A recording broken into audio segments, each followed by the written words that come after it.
And Rassie Erasmus 14 is changes still... in the Springboks, 2 uncapped players, 1 in the Welsh. That's going to be very, very interesting. So 6 debutants in total for the Boks. Is this the first time Wales are still yet to win?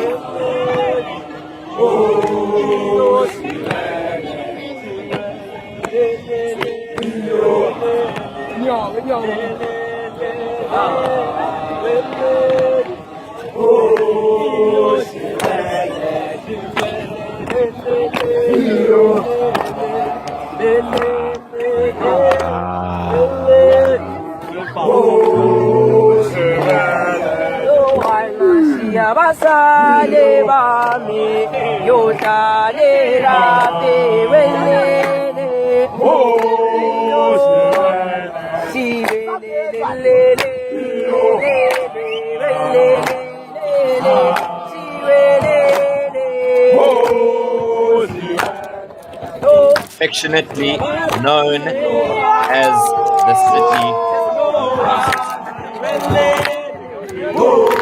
Mangaung, Bloemfontein, center of South Africa is where we find ourselves for this second game. Thank you to the students of Niku Malan High School for this version of Siwele. Wonderful to have them lead us in. It is game number 2 of 3 in this 3-match test series. South Africa taking on the Welsh. It's Bloemfontein, as I said, Mangaung, the City of Roses, and one of 3 South African capitals. And yes, it is a tour of South Africa's capitals, with them beginning in Tshwane, Pretoria, and then the final game taking place at Newlands, which is one of South Africa's, the third and final of South Africa's capitals. Wales, 1 change ahead of this game. The Springboks, some have accused them of throwing out the baby with the bathwater. My name is Coach Dev, and alongside me for the first half of this game, Tsepo Taela making his rugby debut. Tsepo, a close game last week, just 1 point in it between the, well, one score rather, between these two sides. If we have a look just at the South African record in this their last 5 games, the only defeat coming in England, where they lost by 1 point in that instance to the men in white and red. This time it's the men in red and white from Cardiff. They have only won 1 of their last 5 games, that coming against Scotland in the Six Nations. Tsepo Taela, you are most welcome, sir, to your first game of rugby, and we are excited to get this game underway. I believe you are muted, though, so that's a fine to begin. I didn't even start talking. I was waiting for you to finish. That was the whole thing.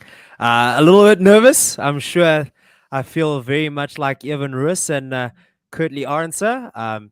Both players that played in the rugby championships, the United Rugby Championship final of the finalist teams there. So, yeah, I know that you might have a little bit of the jitters, but hey, it's going to be a good game of rugby here. Absolutely. This is not as high of an altitude as the Welsh experienced last week at Loftus Versfeld, but nevertheless, Toyota Stadium is a formidable place. South Africa with home ground advantage, and you'll know that the turf in the Free State is not the most ideal. Angus Gardner gets us underway with a high kick down the center of the park, and it's an easy catch straight away for Warwick Galante, a man who we haven't seen in a while in South African colours. You remember he did play at Rugby World Cup 2019. Nevertheless, the Welsh have picked up a penalty. So quickly, let me race through the visitors as they decide what they're going to do. Coming in off the feet there, Angus Gardner, the Australian referee, the man with the whistle. Gareth Thomas, Ryan Elias, Dylan Lewis are your front row. Will Rowlands and Adam Beard are your loose forwards. Dan Lydiot and Thomas Raffel, as well as Toby Falatau are your loose trio there. Tommy Reffel getting his debut last week, and now gets the nod once again.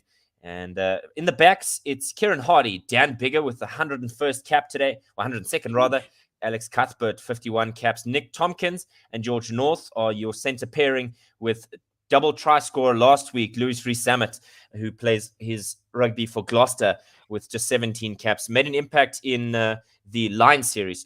He continues once again. Liam Williams is at fullback. Now, Dan Biggar with an opportunity to begin the game in earnest. And Seppo, from where he is, you might imagine that if he misses this, he should consider retirement from the game. Straight in front of the posts, slots it. Very much a All sitter. too easy. 3-0, and South Africa are on the back foot, but it was through their own doing. T, do you want to run us through the South African Springbok side? As I said at the beginning, 14 changes. Indeed. We start with Thomas du Toit and Joseph Dweba from the Stormers, and also Trevor Nyakane finishing the front three. Ibn Etzebeth and Marvin Ori. Gets us underway once again. Falatau with the catch inside his own 22. The Boxer playing from left to right and in their traditional colors, as you would expect. It's a lot of work here for Kieran Hardy to try and fish that out of the back of the ruck. There's a directional work here. He's trying to plan some things. He does go for the box kick, and it's hopefully going to be a simple catch for South Africa's number 10, Handré Pollard. He doesn't, and it's turned over in midfield, near side of the park, about 20 meters infield. Taken now by Rowlands, who's brought down by Joseph Dweba. Just in his second game, the number 2 for the South African Springboks. It's a good bit of carry work there as they make their way to try and get over the halfway line. Brought down in middle of the field, Gareth Thomas, a man from the Ospreys side. Now, with Biggar, up and under. Is there somebody who he's aiming for to try and make the catch? Again, Handré Pollard struggling under the high ball, and it's collected by a man with green socks, but he is a man wearing red. And so South Africa have got a penalty now, far side of the park, just inside their own half. And it looks like Jaden Hendrickse, a man who was hammered in a New Zealand game to go off, is back, which is good for South Africa. And it'll be an easy kick for touch for Handré Pollard. You want to continue with the squad there, Tsepo? Indeed, Marcel Kutsia and Peter Steph Rutoy also making a return here. And as mentioned earlier, at 8th man, we have Evan Rus. After that, the back line start with number 9, Jaden Hendrickse. Handré Pollard comes back to captain the South Africans at number 10. Apilele Fasi on the wing from the Sharks. Andre Arendse and Jesse Creel are in the center as the line-out starts now. South Africa have the ball. Clean take there, and whoever makes his way to the back of the maul. There's a low set maul here. They're not as high as you would traditionally expect from these two sides, and not really going anywhere. South Africa have been given the penalty here. Well, there's a penalty advantage, rather. Hendrickse now to the back throw, and here we go. Galant sends it wide. He's looking for some options. He's got Kurtley Arendse on his outside. He's got space. Arendse brought down 4 meters short outside the try line. Evan Roos picks and goes, but he's held up wonderfully there by a pairing of Liam Williams and Dan Lydiot. They've tried to push wide as Galant tries to pick and go. Hendrickse with the ball. He looks now, finds Marcel Kutsia on his left-hand side. There's nobody going to the blind side. There is an option there for the number 11, Apilele Fasi, a man who plays for the Sharks, but nevertheless, number 4, Ibn Etzebeth, the only man who survives the changes, is now the ball. Immediately turned over to Thomas du Toit, tries to make some ground, doesn't get it. Trevor Nyakane, again, there's still an advantage for the Boks. They're about 3 meters out. They're hammering this Welsh try line early on here. They know they're under pressure. Ninth phase, and there's a penalty for the Springboks. They're going to go back for the advantage. Offside is the call from the referee. That's a good bit of work from the Springboks here, Tsepo, putting pressure on the Welsh early.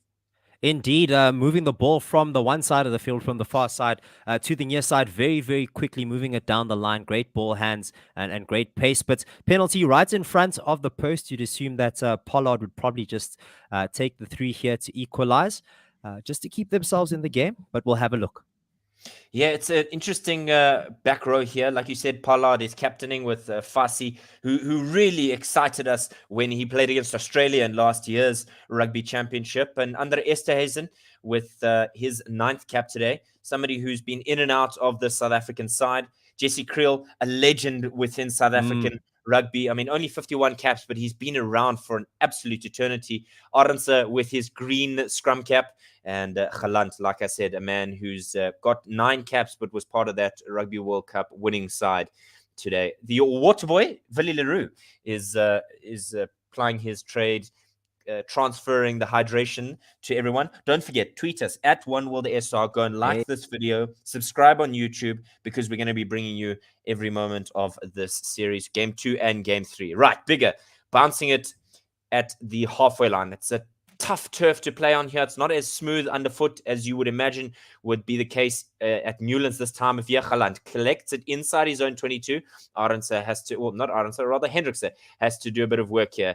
Roos collects the ball and manages to get just over the 23. Hendrikse is looking for an option. He's got Pieter-Steph du Toit, a man who's a legend himself within Springbok rugby, even without only playing, if he had only played one Springbok game, because there's a lineage, a legacy of Springbok in that family. Massive tackle there on Liam Williams. He just caught it and was absolutely hammered the moment he touched the ground.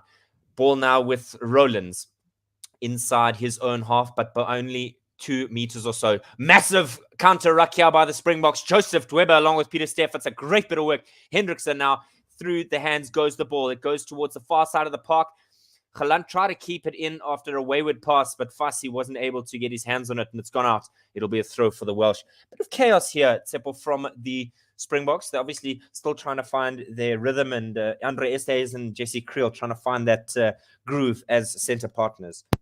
Rhythm is the key word here. Just plugs not connecting as smoothly. It's good to see some South African power. Pieter-Steph du Toit in the counteract did very, very well to get the possession. Line out starts, and Wales on the ball now in the South African half.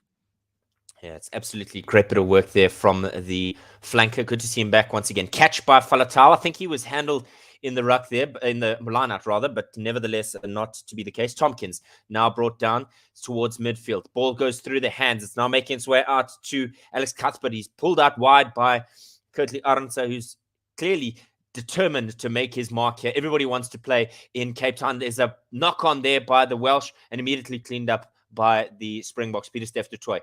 Dweber now gives the ball away to Galant. Galant, who's trying to work hard. It's rather Marvin Ori, who's picked up that ball, and now Hendrikse are having to fish it out the back, and some contestation from the men in red, but they're not able to do so. Trevor Nyakani's got Roos with Pieter-Steph du Toit in support, and they're brought down just the other side of their own 10-meter line.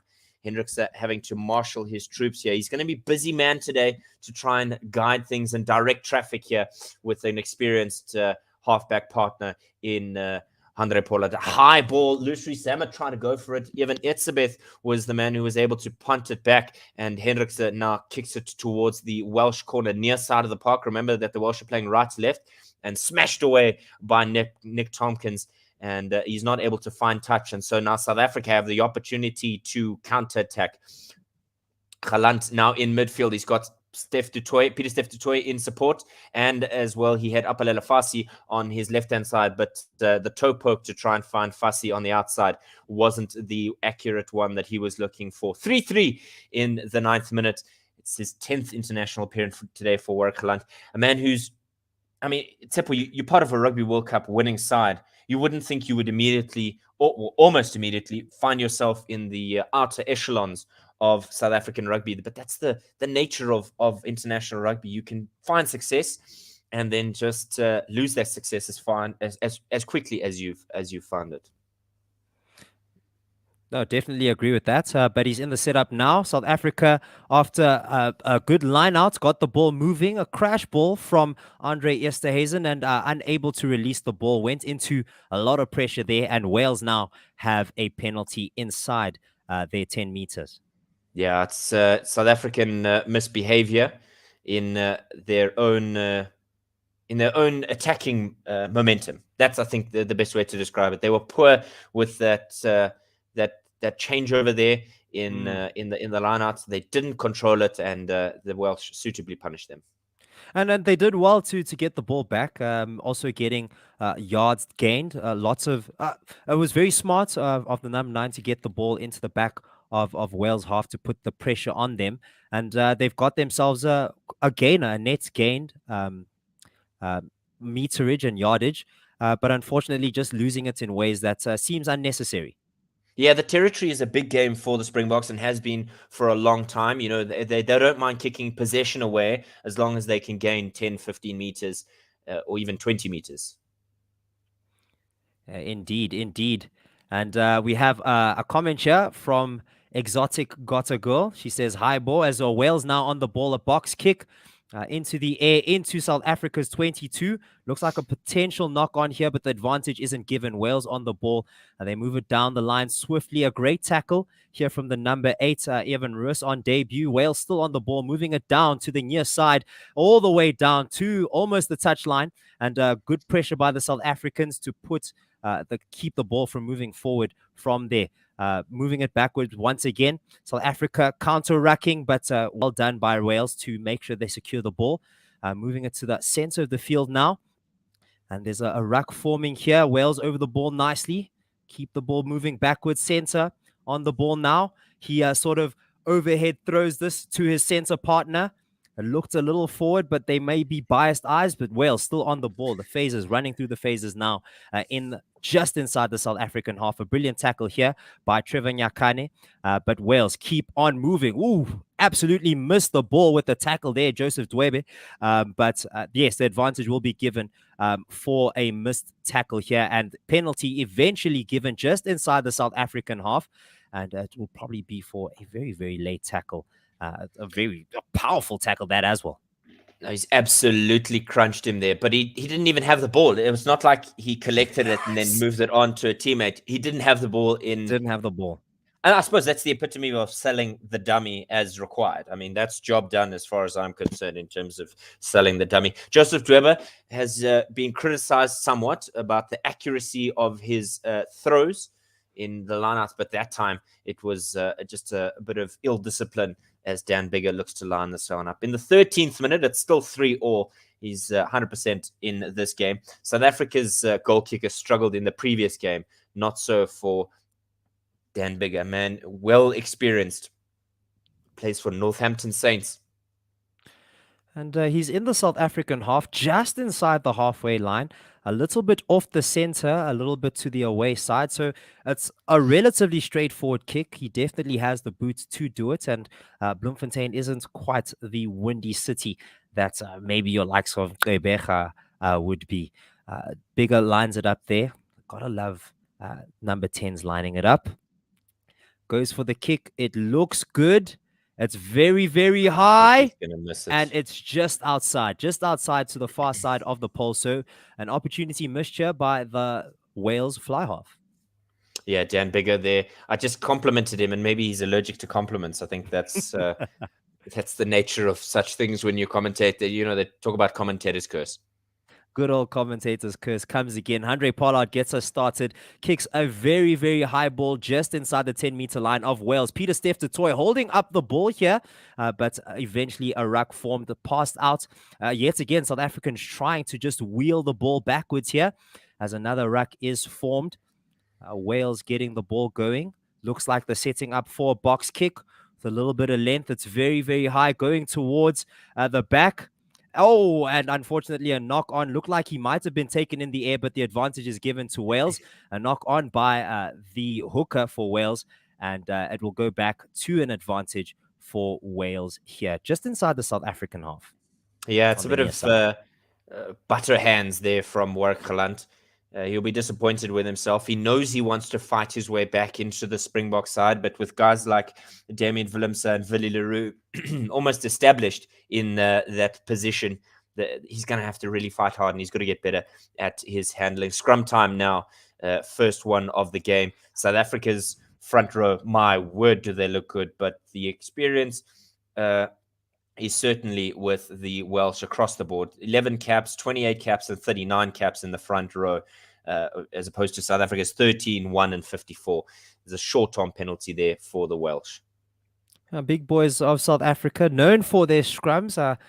Just looking back to the World Cup, just how South Africa dominated the Roses during scrum time. Scrum after scrum, getting penalty after penalty. They'll be hoping for the same. The weight of the two front lines, South Africa, a little bit bigger there, but behind them, a little bit smaller.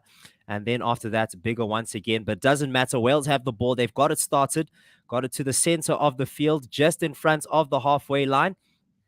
And South Africa have a tackle there just to hold up the ball. Ball being moved now, far side towards the halfway line. A very great tackle here by Apilele Fassi. but Wales still have the ball, keep it moving. Good hot hands to get the ball moving down to the center. Oh, a little bit of a knock on here. And a late tackle advantage is for South Africa, but at the end of the day, they will stop for the advantage. Have another scrum here just inside the Welsh half, in line with the rugby poles. Just trying a little bit to be a little bit too fancy there with the back pass.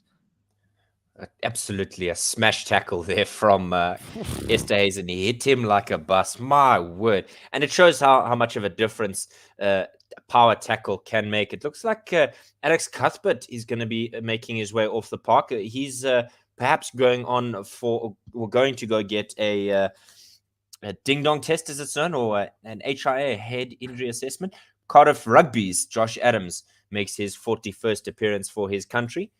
He's number 23 today, so he's going to make his way out to the left-hand side touchline as a wing replacement. But the scrum, first time producing a short-arm penalty for the Welsh. Let's see how South Africa respond here. There's a comment here, TT, that says SH is 2-0 down. Can SA make it 2-1, or will NH make a clean sweep?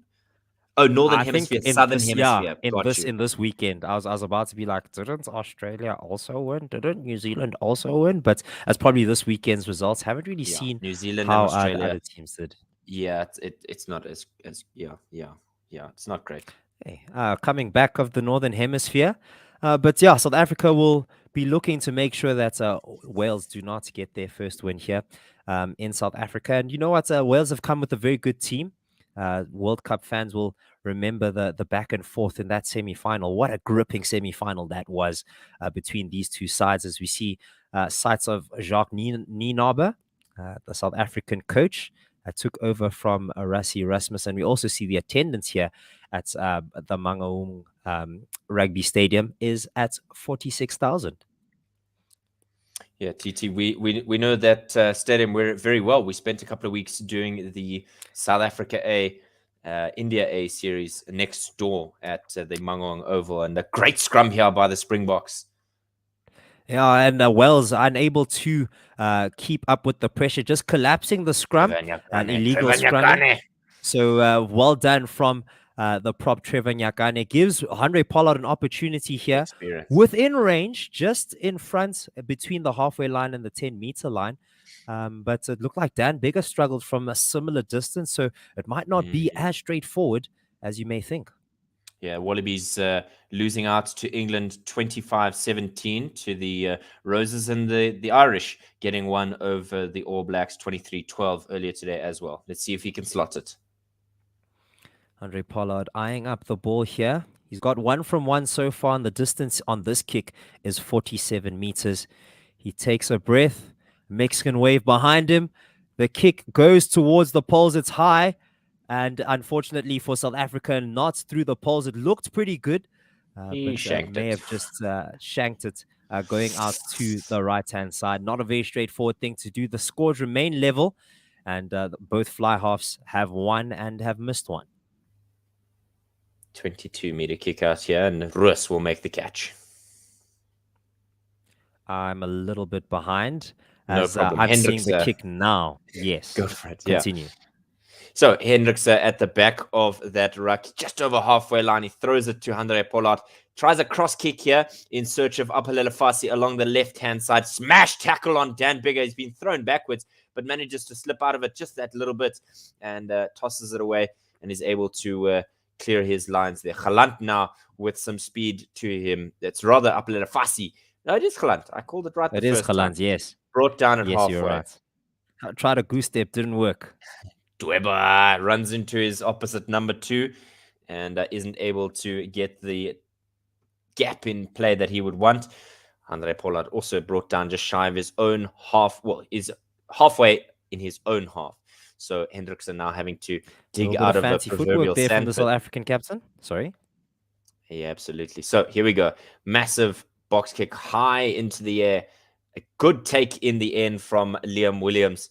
And confident there. Number 12 picking that out the box, Nick Tompkins. And referee says play on. So good bit of work there from Ryan Elias, who was able to get some forward momentum there up towards his 10-meter line. Remember that they are playing right to left on our screens. are the men from Wales. And a box kick imminent here. Kieran Hardy sends this one high into the sky. It's a catch opportunity. Oh, I think that's a blunder from the Springboks. It's gone out on the near side touchline, just between 10 and halfway. It's been a recurring theme in this first 20 minutes or so, where the Springboks have been subpar with their handling, particularly under the high ball. Not truly struggling with the high ball. It's not a new problem either. I could remember being very frustrated with a high ball catching from the South Africans. Sometimes it's the not controlling the people around them, not being strong enough to take the catch without being interrupted. But in this instance, it doesn't look too good. We're looking at a dangerous tackle on Dweba from Ryan Ellis as well. Yeah, that's straight they're high just tackle to me. investigating it. Yeah, 100%. Also, just investigating whether the arm actually wrapped around Dweba when that happened. It was right on his shoulder, but he didn't Doesn't look seem great. to hold Dweba in this tackle. So the TMO still having a look at that. How's that look to you, Dave? Yeah, it doesn't look promising if you're a Doesn't Welsh look great.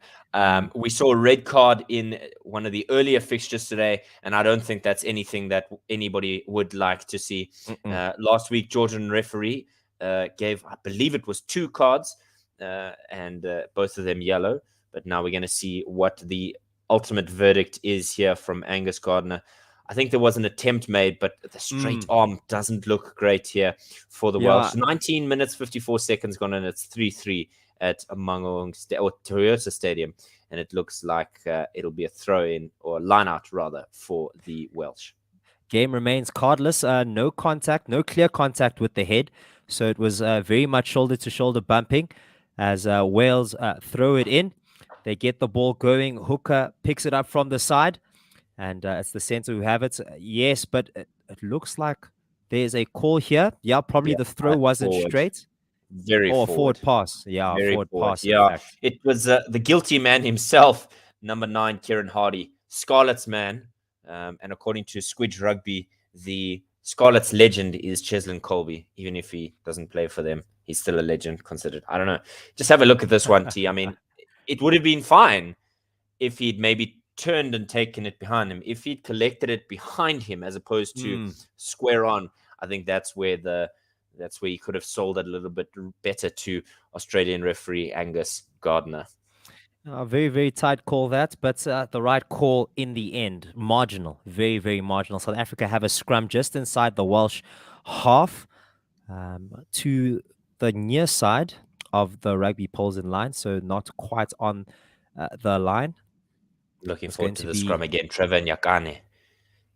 Hendricks gets us started. Very, very tight scrum. Wales looked like they tried to wheel it, but South Africa got it out just in time. Swing it down the line to the far side where Apilele Fassi has the ball. They try to carry him over the line. And a back pass means he loses the ball. Might probably be given as a knock. It's just his 3rd appearance today for young Apilele Fassi. I seem to remember him playing with a scrum cap the first time he played, and referee Angus Gardner saying it's actually a South African penalty. Having a chat now with one of the forwards, it is Dylan Lewis that he's having a conversation with, and I think he's going to have another conversation here to say, everybody take a deep breath, calm down. There's no need to get worked up here.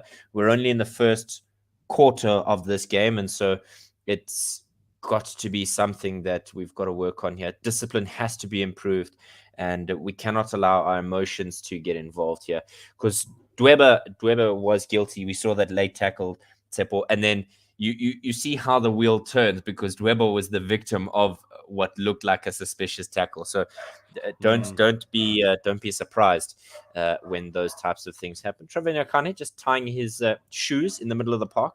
I've never understood athletes tying their shoelaces.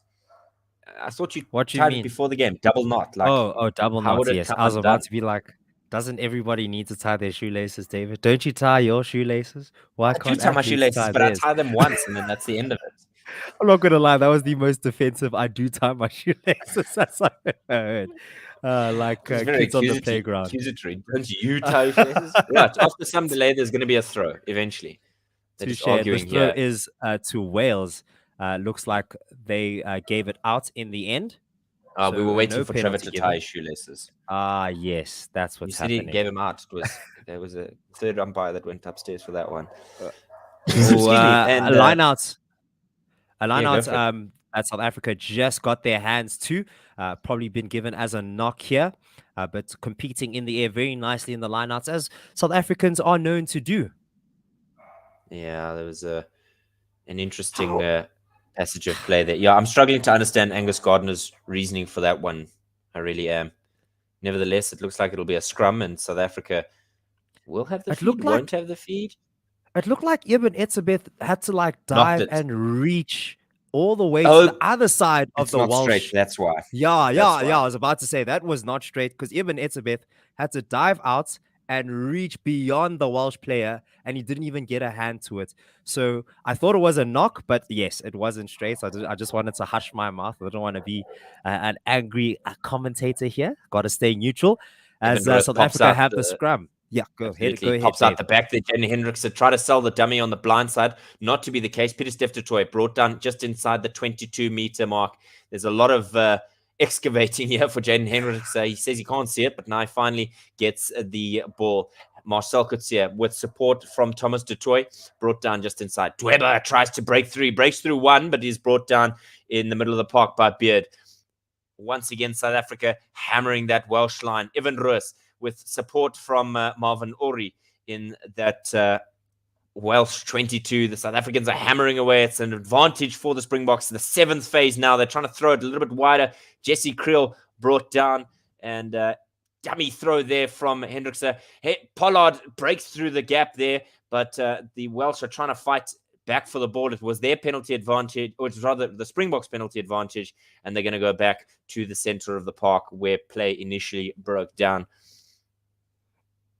Now, this referee is an interesting fish here because he signaled South African penalty and then he faces towards the screen, which would be the Welsh side to lift your arm and blow, and he's done that. So is it a blow for the Welsh or is it a blow for the Springboks? It's a blow for the Welsh for offside. That was the advantage earlier. So there's an offside call. I thought it was a Springbok penalty advantage. Yes. And Wales were offside, yes. So South Africa got that advantage. Surely. Right. The signal we got was that it was a penalty for the Welsh. That's the confusion that I have. Got you. This is why we partner up. We don't just do this Lone Ranger style. Gotta have four eyes, and we also have another pair of eyes who has told. Yes, Otto has been telling us here that there has been a team warning for Wales. Their ill discipline seems to break down play unnecessarily. So yes, South Africa have a penalty now, and Wales have a team warning. Pollard going. Oh yeah, go ahead. Yeah, please. Wales now have to defend a 5-meter line out. The 24th minute, 25th rather, is about to clock over here. Wales now having to defend 5 meters out from their try line. Dweber has to be on target here with his dart. There's a bit of discussion here from the box to decide what the numbers that they're going to call out are. 4 penalties conceded by Wales, 3 by the Springboks. Dweber now lining things up, ready to throw. He's looking for a recipient, and they can't agree on anything. And almost there. Come on, guys. Throw the ball in. Let's get underway with this line out. Right. Throw goes, and it's taken by Peter Steph. It's a maul for the Springboks. And immediately there's a guilty party, and it's the Springboks. They didn't throw straight. Unfortunate. You can see Dweber just apologizing for that throw. An opportunity gone a begging right here by the try line. And literally after having the advantage, these are the kinds of opportunities you need to convert. And wasted territory. South Africans will definitely feel hard done by this. Unlucky from the Springbok hooker. The problem is, for a guy like Joseph Dweber, he's trying to break into that hooker trio. And when guys like Bongi Mbonambi and Malcolm Marx are having blinders of a game, you've got to ask the question, is there space for him? I know he's good enough to be at this level. You just have zero margin for error when it comes to these types of things. You cannot miss your mark even close. Yeah, because these are literally unnecessary unforced errors that could lose you a game in a key situation. So it's good that South Africa is blooding their depth. These could be a case of just nerves.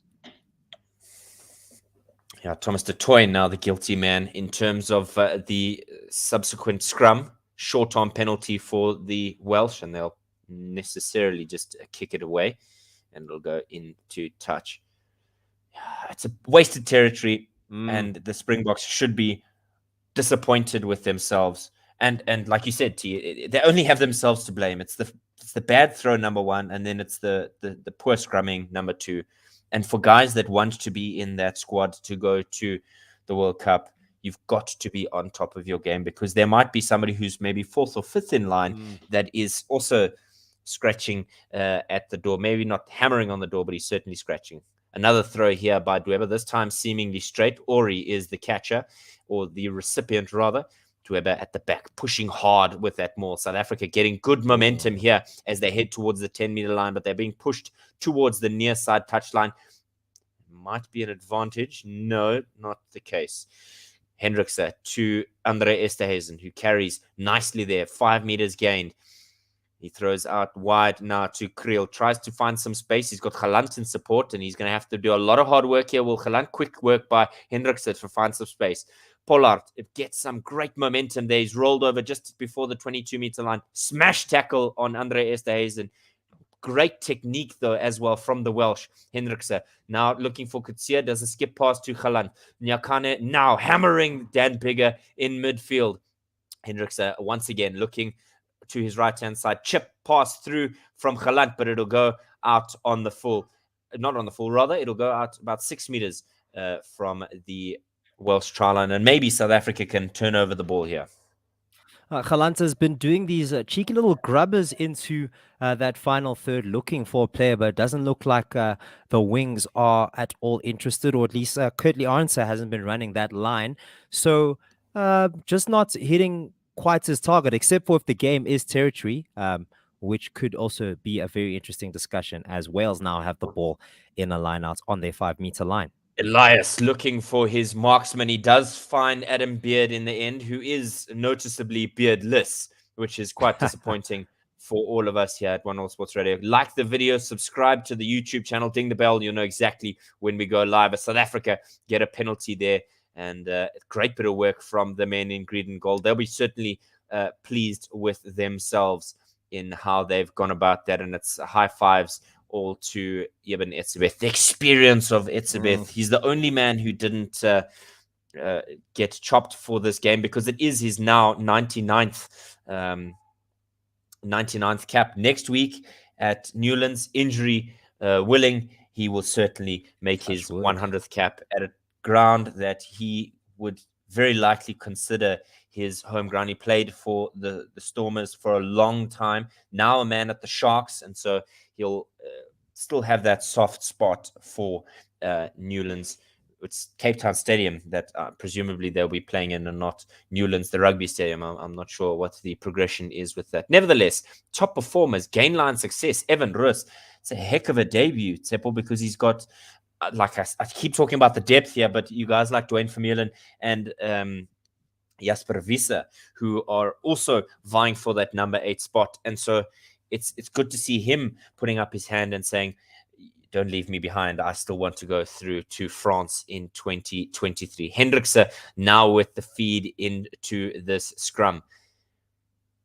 Good bit of work from the Springboks, getting momentum. It's wheeling, though, and this could be an opportunity for the Springboks to make something from it. It didn't wheel through 90 degrees, according to Angus Gardner, and now the Welsh have turned over possession.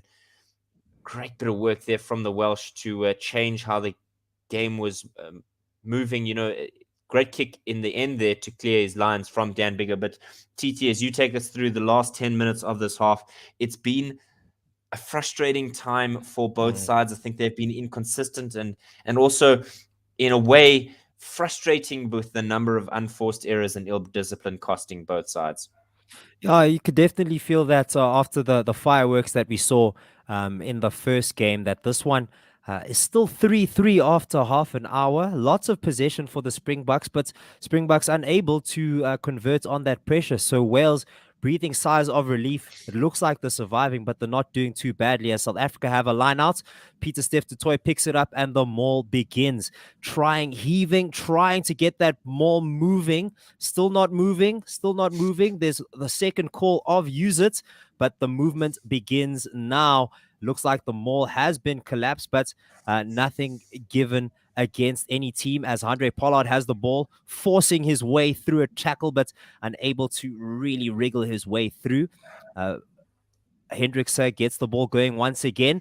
And great stuff here from Wales's number 7, just retrieving the ball there, staying on his feet and turning over the ball as South Africa unable to protect it. So very, very good defense here from Wales, keeping the South Africans at bay and literally just keeping South Africa within that 22 region. Tommy Reffel, a man who's only in his second game, really showing the experience of a 50-plus cap. Man, they hammered Marcel Coetzee there in the tackle and was immediately on top of him like a wet paper bag, not allowing the Springbok flanker to release it to his teammates. And it's applause from the Welsh coaching staff. Oh, classy tackle. That's a class turnover. You love to see it. Great competition for the ball there. And at a key moment as well, as we've been saying, Wales literally just surviving here within their own 22 and are probably just mounting up one big move towards the end of this half. If they stay with the scores level now and just get a cheeky score towards the end, that could put them in a commanding position for the second half. Absolutely. I think this first half has been uncomfortable to watch for both coaching staff. Both coaches would have planned a lot in terms of how they were going to orchestrate this game, but certainly one that they won't be happy with at all. So it's going to be interesting to see how the halftime conversations go. Because both sides want to win this game. It's a crucial game. South Africa would want to win this one because they obviously want to wrap things up. The Welsh want to get a fight back here and equalize the series at 1 apiece.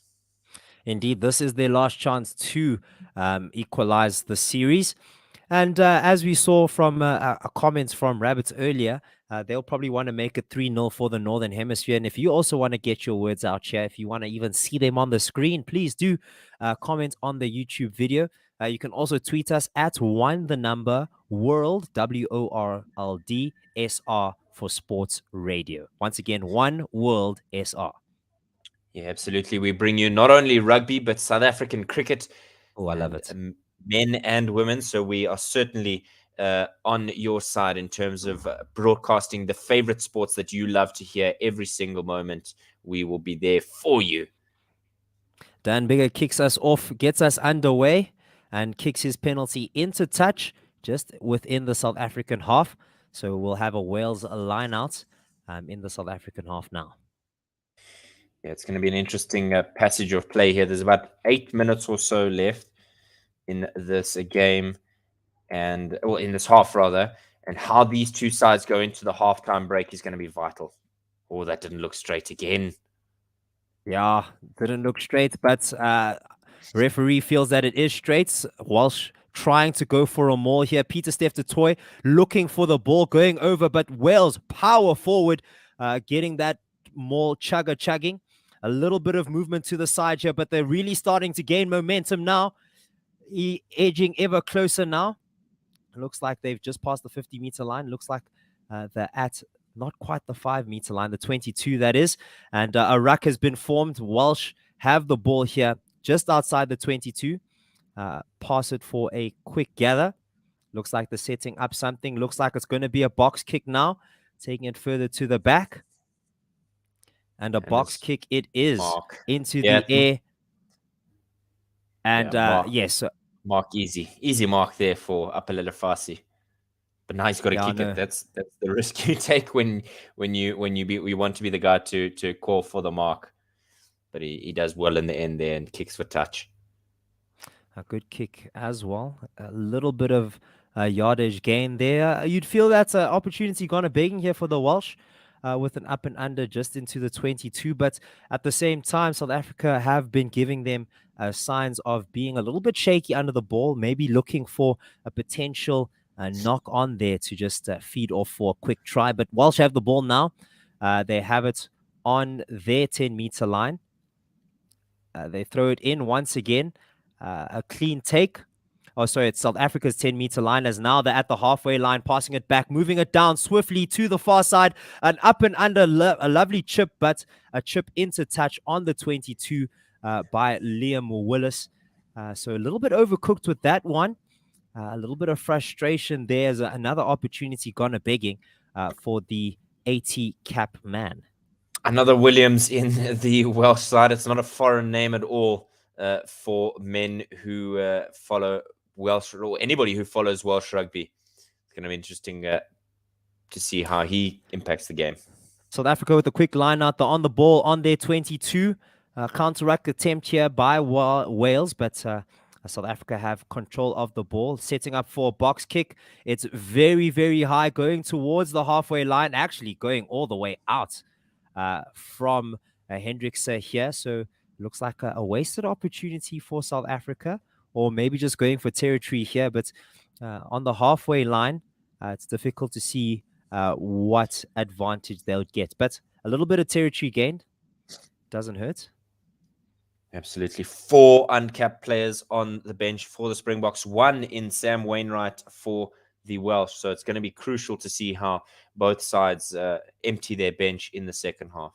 A much straighter throw here from Wales and picked up nicely. A chip to the far side. Oh, a great tackle, but great hands here from the Welshman on the sideline to give it to Liam Williams. He kicks it, and it kicks it all the way to the Welsh try line, but there's no one there to retrieve it except for the DHL Stormers man, Evan Roos.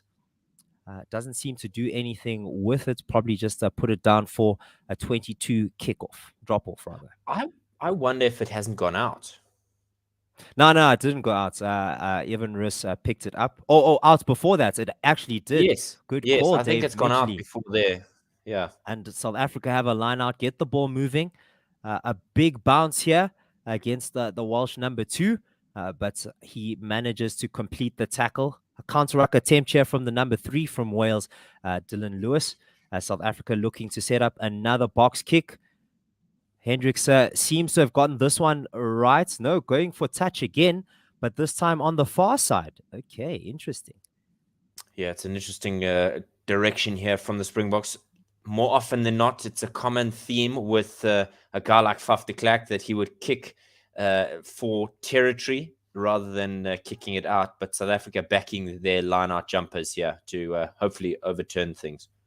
Again, it doesn't look straight. Good grief. If the man is taking it in front of him, is it that straight? I suppose maybe if he's moving across. Either way, Wales have the ball. A big tackle here just on the South African 10-meter line. Wales still have the ball. Yet another tackle on the halfway line. A good offload. It's Warwick Galant who's trying to turn the ball over. No call from the referee, and South Africa successfully turn it over as it's Dwebe who's moving down the wing. He's on his bike, tries to bounce someone, and Dan Bigger, after trying to steal the ball, gets pushed out into touch onto a cooler box. And he's keeping a cool head with that. A nice tap on the back for Dwebe after that charge down the line. And now a little bit of an opportunity here for the South African hooker for some redemption.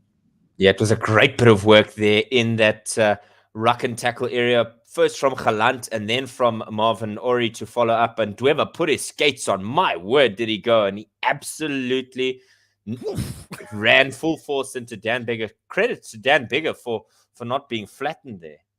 Yeah, getting the man down as well. Did very, very well. And he was there to get the ball immediately afterwards. Dwebe with the throw. It's a bit wayward, but South Africa able to retrieve it. Peter Steph du Toit just got a hand onto it, and South Africa breathed a sigh of relief. It was very, very high, but caught nonetheless. They find themselves rucking in the same position as that, moving it down the line now.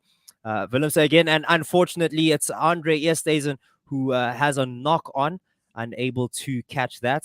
Butterfingers as Wales just kick for territory all the way to the South African 10-meter. No, the Wales 10 meters. So wow, it actually went out relatively straight, but the advantage will be brought back for that knock on. Yeah, it was a great bit of work from the Springboks in the previous passenger play, and then in this instance, the hands from Andre Esterhuizen letting him down, and he'll be upset with himself. He knows that he's a better man with the ball than that in his 9th international appearance, but today not winning the game so far for his side. He's still got an opportunity to come back here. There are some options on the bench for the Springboks in terms of substitutes. I mean, a guy like Grant Williams or perhaps even Damien Willemse could slot in. The utilitarianism of a guy like Damien Willemse means you can just put him on the field and he'd even scrum for you if you gave him the opportunity. You've got to love the versatility that South Africans offer. It reminds me of a good old Francois Steyn. Oh man, quite the center or wing or fullback. So that's very nice to see. But just the story of this first half is illustrated here. Just opportunities gone a begging for the Springboks. Wales not really looking too venomous here. I wouldn't say toothless. But they haven't really spent much time in the South African half, let alone the South African 5-meter line. So yeah, just not the best, most watchable first half. The frustrating thing for Bok fans and the coaching staff was that they've spent time on the Welsh 5-meter line and still haven't converted twice. Yeah, and even not even going for kicks here as the scrum gets going, or Wales get it moving down the line. That looked good enough for the referee as there's a turnover here for South Africa, who tears out of the tackle here, goes to the try line, but there seems to be a call if it is for a forward I think pass. he stepped out. He stepped out. I see. Evan Roos I'm thought it was all glory. He looked back like 2 or 3 times thinking, surely you see play stop, and then you think, yes. Yeah, but you don't wanna be caught. You see someone stopping, but they just get tackled out of nowhere. Don't you check once? Don't you check once and see No, everybody's? Your own teammates are not going to sell you like that. I don't not think. like that. I wouldn't imagine that to be the case. The buzzer has gone here. 40 minutes have passed. Score still 3-3, and there's a scrum here. It's probably for South Africa, as Wales probably knocked the ball on, and that's where the turnover. That's a Welsh one. Sorry, never mind. Because if it was a South African one, there would have been an advantage. Yes. Just because you're wearing a Liverpool jersey doesn't mean everything's not the Reds. Okay. Let's not take it personally, as Wales have a scrum here, just inside their 10-meter line. A good scrum by the Wales, powering through South Africa. They get a scrum penalty, and Wales... Early engagement from the box. Indeed. Wales might not have the opportunity to get a score now, but they can get themselves very, very close. Illegal scrumming here from South Africa, and Dan Biggar is probably going for touch from here. He's very close to the touch line, literally on... going straight for touch to end the game. Yeah, to end the half, that is. And the half ends 3-3 here. Between these two powerhouses in world rugby. Relatively underwhelming for most fans, especially the ones that watched the fireworks from the first game, but better for South Africa, I guess, if you're comparing the first game to this one. Maybe a positive, if you're an optimist for Springbok fans, but certainly with the Welsh, I mean, they haven't really created opportunities. The Springboks have, but haven't taken their opportunity to go and cross the chalk, so to speak. It's not chalk any longer. It is white paint these days. But nevertheless, we will be back after the interval.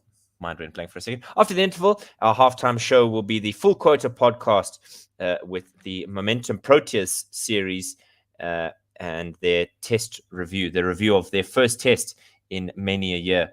So don't go anywhere. Join us in the second half. Yebo!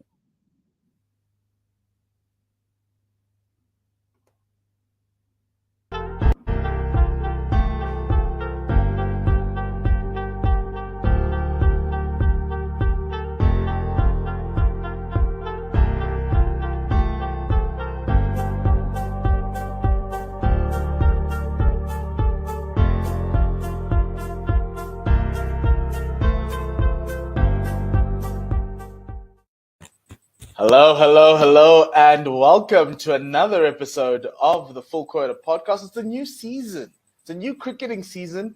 We're starting a little bit early now because the momentum proteas are in the UK, and we have to talk about them. But most importantly, there's been so many changes happening in South African cricket, and Tim and I will get to that. But welcome to season 2 of the Full Quota podcast. Tim, how are you doing?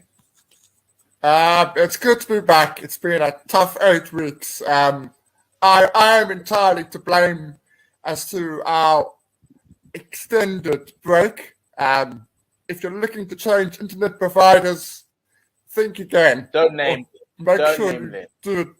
Oh, gosh. It was horrendous. Let's not name and No. No. But it's good to be back. It's good to be back. Let's leave it at that. 8 weeks ago, so much cricket has happened. The Momentum Proteas went to the UK. They played in a test match, and they didn't lose a test match. It was the first test match they've played since 2014. And so it was against England, so we know who we call when the Momentum Proteas play England. We've got our friend Melissa to give us a bit of a sense of the test match, as well as the white ball series that's going to be happening soon. So let's bring Melissa on and have the conversation. So hi, Melissa. Hello. It's good to see you guys again. Yeah, no, it's awesome. Likewise. It's awesome, especially because we're talking test cricket. Yeah, and so first question from me to you is, do we need an extra day? Should they play 5-day cricket? Well, I'd say definitely. That is, I mean, we've seen the players come out after that game and say, look, the 5th day would have meant most likely a result. I was in Taunton the next day and it was beautiful blue skies, not a single drop of rain on the forecast, which was really frustrating. But also, I think there's so much discourse and conversation around that 5th day because of how infrequently we have test matches. It wouldn't be such a big deal to have a 5th day if we had more frequent games. But if you look at England, where 6 or I think 7 now of their last test matches have resulted in draws, because the tests happen so infrequently, that 5th day seems just more frustrating. Because you're desperate to get a result, and there's pressure from the media as well. People are going, you should do a positive declaration, you should, almost risk losing just to satisfy the crowds, and especially with women's cricket, kind of prove something, maybe to new viewers, maybe to people who haven't seen it. So there's a lot of pressure, and there's got to be more, obviously, pushing for more test matches, and then I think almost the 5th day debate can come in. But I think a lot of people would be satisfied with 4-day tests, but just more of them across the year. Yes, so in case people are wondering what we're talking about, the Momentum Proteas played first test match in 8 years. Last time they played was against India in India. And I'll just give a sense. It ended in a draw, but there were some incredible standout performances. Marazan Cup scored 150 in the first innings. Annika Bosch with a really good 30 there. Then Nat Siva in the English first innings just blew the South Africans away with an incredible 169, supported by a returnee, and I'm going to ask Melissa about her, Alice Davidson-Richardson, 107. And then South Africa batting to save their lives. Dumisi Kukune with probably the best 33 you'll ever see in South African cricket. 33 of 134 balls. Marazan Cup 43 or 58 to see off the final day, which had a lot of rain and cloud cover, and we as South Africans, Melissa, were praying for rain. I'm sure you were just hoping that you could get just a little sliver of sunlight, but what a stand from Dumi. Let's talk about the performance. It's from the English on the English side. Izzy Wong, incredible bowler, got her debut, and she showed the world why she deserved to get a call up a little bit earlier, maybe at the World Cup. Potentially. She's one of those players who just makes things happen. And there was a lot of confusion, actually, when England got onto the pitch bowling to Toomey and I think Lisa at the crease there, when England opened with Siva and they opened with Cross and then they went to Lauren Bell, and you were going, where is Izzy Wong? The rain could be coming at any second on this 3rd day, and you haven't thrown the ball to your most energetic, your fastest bowler. And I think it was a bold call to play her in the test match, because only a week prior, the coach, Knightley, I hope I haven't got that wrong. She was saying that they didn't think Izzy Wong was ready. She had a slight niggle and they didn't want to like risk anything in the test match. But things seem to have changed in a week. She got her call up, and as you said, boy, did she impress. And she's warranted that call up into the white ball stuff. And she's just one of those big players. She really makes things happen. Yes, if you weren't watching the hundreds, then most of you wouldn't have known who she was. She really made a name for herself in this test match alone. Without that exposure in the hundred, even when South Africa had that partnership with Marizanne Kamp and Bosch, she was the one that was rushing those two in their shots. They were having to play their shots a second or two quicker. When they faced Davidson and Bell, they were fine, but they were comfortable. They weren't comfortable against Izzy Wong throughout that entire test match. And I think so it's huge plus for her. Yeah, and I think she made the difference because, we had a lot of rain delays, obviously, up in the commentary box to have a lot of chat and debate. And one of the big things which came out of it was that South Africa, at moments in the game, especially when Siver and Alice Davidson-Richards were batting, really looked like they were missing Ishmael and Kaka so much that their bowling looked a bit flat at some points. Whilst if you looked at England, there was also that concern that our bowling lineup was going to look like it was missing Brunt and Shrubsole. We had Shrubsole up in the commentary box, tucking into food and having a wonderful time with her feet up. And Catherine Brunt was in the crowd downing pints and singing chants. So there was a bit of worry on our side too. But Izzy Wong, I think, made people just calm down a bit. And actually Lauren Bell as well impressed me a lot. They just made it look like England didn't actually miss Brunt and Shrubsole that much. And I think that kind of was the difference between the two sides, was those players who were able to step up. And not to take anything away from the South African bowlers. Kat put in a mighty effort across that test match with the bat and the ball, and seeing her walk off after that fielding innings, she looked like a broken woman. But even as you say, Annika Bosch, those 3 wickets were vital in England's batting innings. Dismissing Lamb, Beaumont and Dunkley in quick succession, she was the breakthrough. And another bowler who I think didn't quite get the rewards, but considering the pure amount she bowled, was de Klerk. She bowled 28 overs across the game, and she may not have got the wickets or looked too attacking at points, but she just kept going and kept working. And I think that was one thing which Lee's said at the beginning of the test match was, we don't play test cricket that much, so we're just going to go in there, throw our hearts into it entirely. And I think the South African bowlers did that really well. Yes, and I think there are times in that test match you kind of saw that, that come through in terms of the way in which we're approaching the game and the lack of 3-day cricket that they play, because we don't play that.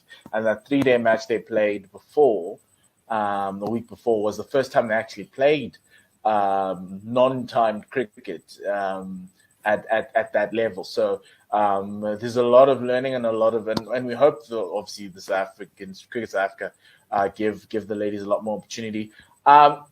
Alice Davidson-Richards, I think I've said her name. Hope I said her name correctly. Yes, her batting with Davidson-Richards was insane. Really, really good to come back in. It's because normally what you get is when you're young, get an opportunity like she had, but you can't cement a place on the side and you get sent back. It's really hard to come back in. And it's even harder to come back in a format that nobody plays that often.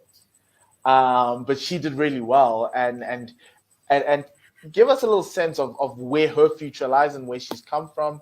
And is she going to be in the white ball stuff? Because I was, apart from the fact that she was smiling at everything and every moment, she really is a great cricketer. Yeah, I absolutely love her. ADR is the name we go for, because it's a bit of a mouthful to keep saying Alice Davidson-Richards again and again. So ADR, she's, as you mentioned, she's fantastic. She just loves every second of the game she's playing. And you raise a good point that, especially it's a trend I've noticed in England, that you do tend to get called up very early. And if you don't quite perform when you're at a young stage, you do get sent back to domestic cricket. And it's really hard to fight your way back in. I think there's only been 2 players who can come to mind who have managed that, which is ADR, and the other one being Tash Farrant, who's unfortunately been ruled out for the rest of the season with a stress fracture. So disappointing for her, but it's really, I think, a good sign to be sending out to the domestic setups around to say that, yes, you may not be 21, 22, but if you have a good season and if you exhibit the skills and control we're looking for, we will give you a chance. And she seized her opportunity. I think at one point in her innings, she was about 8 off 47 balls. And we were up here going, oh my goodness, she's not looking like she can hit the ball off the square. But suddenly, I think when spin came on, especially when Malava was bowling, she just came into her own a bit more. And we saw her giving herself some room at the crease and using her feet. And that innings just accelerated. She almost beat Nat Siva to 100 in the end. And it was really impressive. And I think obviously her call-up being what she brings with the ball and the bat. She's a good fielder as well. She was jumping in and out of slip and in those close catching positions. And it's also, she's a really mature player for her age. She is one of the senior players for the South East Stars. So that's her domestic setup. Her county's Kent, and I think she's captain there before. She's always been one of the senior players. She's played with Charlotte Edwards, with Susie Bates before at county level. So she's really been around these experienced players. And I mean, as we mentioned, she really sees her opportunity back into the squad, stepped up, and she has been called into the white ball squad resultingly, which I think is a format which she's probably flourishes in more. She's got fantastic slower balls. And just when she brings out that shorter ball, when she can come back in those short, snappy spells, she's a tall bowler. I think she's around the 6 foot kind of height, which you don't quite notice. And she's really broad shoulders, so she can generate a lot of pace and is handy in the depth. So an interesting call-up. I think it shocked a few people, but as soon as I saw her name in the squad, I was like, bring her into the side, because having that all-rounder alongside Nat Siva, suddenly England's team just looked pumped for the batting, and it turned out to be a useful partnership. And Tim, as Melissa was saying, that English batting lineup was very long, and looking at how South Africa came into that game, obviously the draw is a result we will celebrate. But there were things that we saw that could possibly be improved. What did you see from the side? What did you like? What did you not like from the momentum purchase? Well, just on ADR, I think I'm right. I think she was at 9 or 41 balls. When she was in that first sort of hour, I was thinking, get a wicket here, and we're in. We're in. As long as they're good, we've got 5 wickets, we've caused them problems at the top there, get them in. And what we lacked was an Izzy Wong. We lacked Shubmin, as Melissa was saying. We lacked that extra bit of pace, that extra bit of something. For something like 2 sixes, and we talk about prevails in the shorter form. Hello. We are back. We are ready to go for the second half. Thank you so much, everybody, for listening in. I'm joined by Ken Borland, and South Africa are ready to kick off. As we see Handré Pollard with the ball in hand, Wales waiting for the kickoff. And let me just get the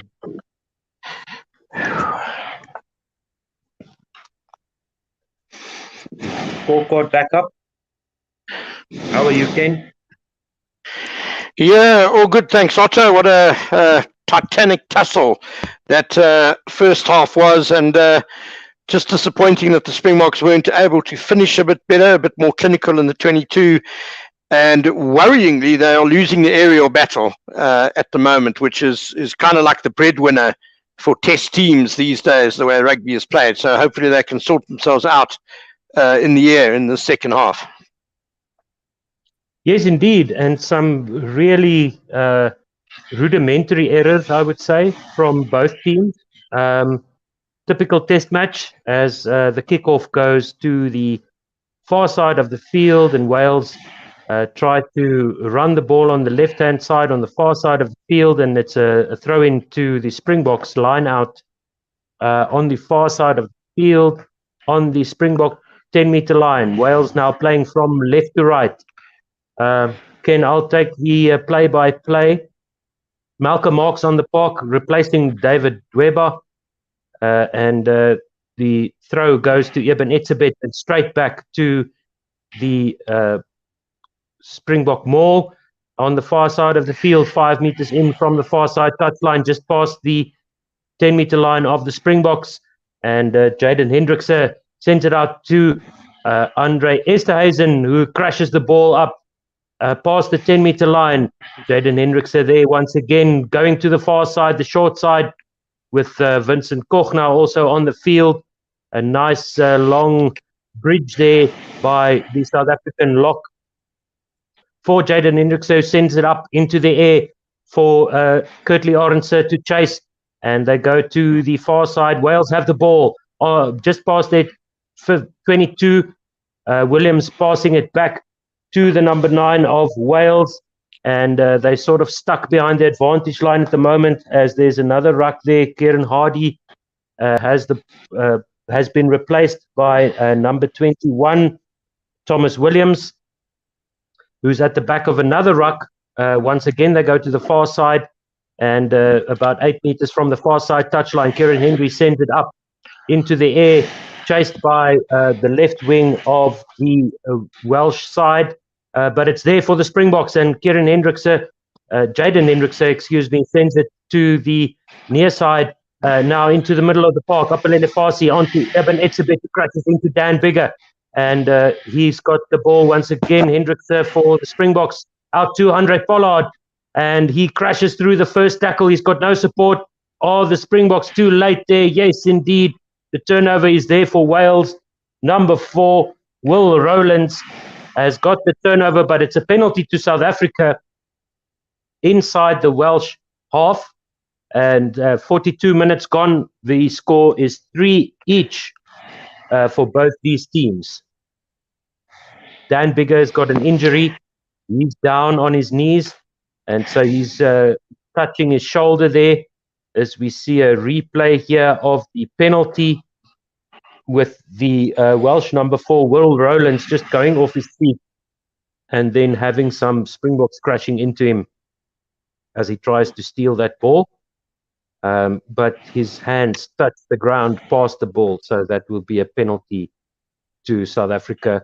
And it's more or less in the middle of the park, if I'm not mistaken. Andre Pollard missed his previous shot at goal in the 18th minute of the first half. So the rest of the first half, there was not a huge amount of point-scoring opportunities for either team. Of course, locked at 3-3 at the end of half-time, which just shows you how tight this contest has been. So 20 meters in from the far side touchline and about 15, 20 meters past the Welsh 22, Andre Pollard will line up for his third attempt. He's got 1 from 2 so far in the match, and he will see if he can get the extra score here for South Africa. 43 minutes gone. Andre Pollard looks at the poles, looks down at the ball, strikes it now with the right foot, and it goes sailing through the uprights. South Africa take the lead for the first time in the match. They have 6 points and Wales have 3. Penalty number 133 for Andre Pollard in his 61st Test match. South Africa's 64th Test captain, of course, today. Dan Bigger sends this one high up into the air. It's collected by South Africa just outside the 22, and Jaden Hendrickse sends it out to Vincent Koch on the far side, 15 meters in from the far side touchline, about 5 or 6 meters away from the Springbok 22. Jaden Hendrickse nurses this one back, and with the box kick on the far side, this one didn't get any distance at all. And there's some running around there by the forwards, as I'm just waiting for my feed to catch up here. Ken, will you do the play-by-play for us, please? Okay, sure. Well, I'm a little bit behind you, I'm afraid. So Dan Bigger is just kicking off. He goes down the middle of the field. It's a great take by Peter Steph du Toit, and the Springbok forwards get in behind him, and Jaden Hendricks are out to Vincent Koch carries. They're just outside their 22-meter line. Hendricks waits at the base of the ruck again. Pulls the ball back with his boot. I fancy another kick here. There he goes. It's a bit short, this one from Jaden Hendricks. High in the end, short. It comes down in the melee of players, and there are Springboks in that bunch of players, and they have not retired from being in front of the kicker. So offsides, and a pretty kickable penalty here for Wales in the 45th minute to perhaps level the scores at 6-all.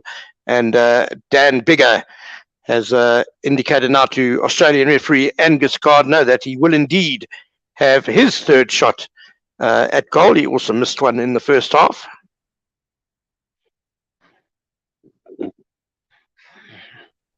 Yes, indeed. So Wales have it. Yeah, Jaden Hendricks' box kick really just too short there, not giving his players any chance to retire and get back on sides. Yeah, it was a bit of a misjudgment. So he's got the same disease as Faf de Klerk from last week. Also sent a few box kicks too short, and the penalty to Wales. And Dan Biggar has missed it. Well, that's a surprise. It was 36 meters out, but perhaps a third of the way in from the touchline. And Dan Biggar will be filthy with himself for missing that one, and a chance to level the scores. As Andre Pollard chops out from the 22, taken by Faletau just over halfway. Biggar launches an up and under. It's going to come out just outside the Springboks 22. Nicely taken by Pollard, who holds off an attacker. And another one, he holds off Dan Lydiate. Good run by Pollard across the field. He's made 2 or 3 meters from his own 22-meter line. And there's a forward pod now carrying for the Springboks. Malcolm Marks, strong carry. Hendricks pulls the ball back at the base of the ruck and puts it to his right foot. And it's a good kick beyond the halfway line onto the Wales 10-meter line. Good take by Liam Williams. Fighting hard out to Reus Zammit, but referee Gardner has called a little knock on there by Wales. Yeah, it's a typical test match here, Ken. Very much a battle of attrition. Both sides struggling to get the ascendancy, and it's on my side here, 47 minutes gone at the moment. Yeah, just the ball, little drop ball there going down to ground for Wales. Reus Zammit, one of the stars of the Wales performance in the first test with those 2 tries. Very disappointed with the referee's call. Wales' 4th handling error in the game. South Africa have had 3, which is not too bad considering how vigorously contested that first half was, as Jaden Hendricks is trying to put the ball in, but South Africa are penalised for scrumming too early. They did give away a free kick for it in the first half. So referee Gardner has now gone one level higher in terms of punishment, and it's a penalty to England just about 12 meters in from touch, and Dan Biggar banana kicks it out about 5 meters outside South Africa's 22. Thrown by Wales, and it's collected at the back and into the hands of the back line. Tackle made just over the gain line, and the Springboks driving Wales back in the middle of the park, just outside their 22. The number 12 there for Wales, Nick Tompkins, carrying it up. And now it is George North at number 13, a bit isolated, and Malcolm Marks over the ball, and it's a penalty to South Africa, 50 meters in from the near side touchline. Malcolm Marks getting the congratulations of his teammates. It's 6 points to 3. South Africa lead in the 49th minute. Yeah, trademark Malcolm Marks, always such a force at the breakdown, and a big moment as Intutuko Mchunu, the Sharks prop, the 23-year-old born in Durban, has run on to make his Test debut. And what a meteoric rise it's been for the young man, because he only made his Sharks debut last year. And here he is now making his Test debut for South Africa. Yeah, great to see the new talent coming through, and that Sharks team is going to be lethal next season in the URC and in all the other European competitions that they're going to be playing in. And they're getting to know these Welsh players pretty well. The penalty kick goes out on the near side touchline, just outside the Welsh 22. Malcolm Marx puts it in. Melvin Orrie goes up. There's some Welsh interference in the line out, but the Springboks seem to have control of the ball just inside the Welsh 22 now, struggling to get the maul going. Use it once, says the referee, pouring forward a little bit, few meters. Jaden Hendrikse out to Esterhuizen, who hands it off straight into the hands of one of his backline compatriots, Malcolm Marx, now driving it up. The ball should be available here for South Africa. It's a penalty advantage going off their feet. Wales at the breakdown there. Jaden Hendrikse out to Pollard. Inside ball back to the forwards. And it's about 20 meters out from the goal line now in the middle of the park. To the near side they go. Grubber kick. A bit of a fumble there.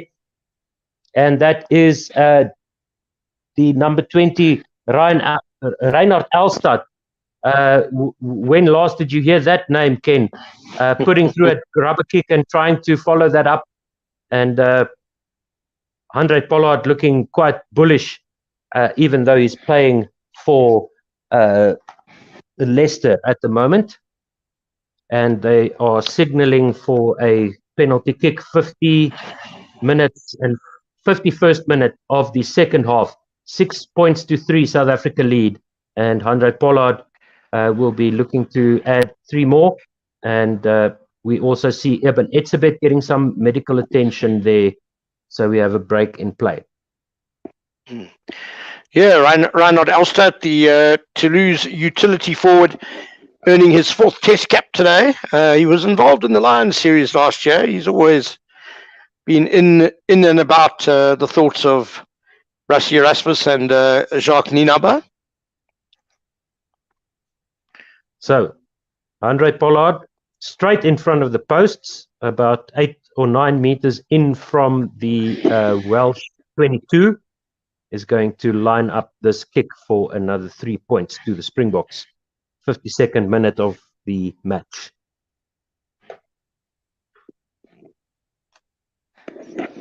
And Dion Fourie has just become the oldest man to ever make his Springbok debut, as he comes onto the field as well. So a great moment for the Stormers star, and what an inspirational story that has been. One of the highlights of the last season in South Africa.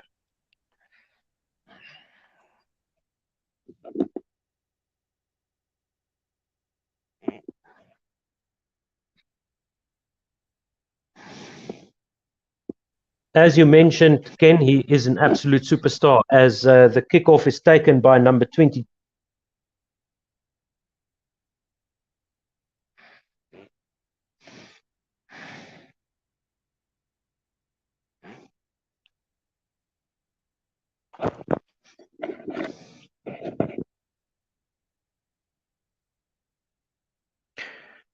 So 9-3, the Springboks lead is Dan Bigger. No, I beg your pardon, it's not Dan Bigger, it's Gareth Anscombe, who's come onto the field, and he kicks to the left-hand side touchline. South Africa drive the ball up over their 22.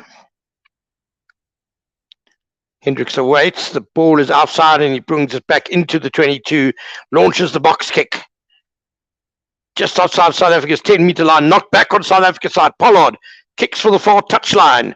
He's going for a 50-22. It's bounced inside the 22. I don't think it's going to go into touch, though. It's Holden McTompkins, 5 meters from his try line, and Zammit. Reece Zammit has to hack the ball downfield under pressure. Warwick Galan picks up on the Wales 10-meter line.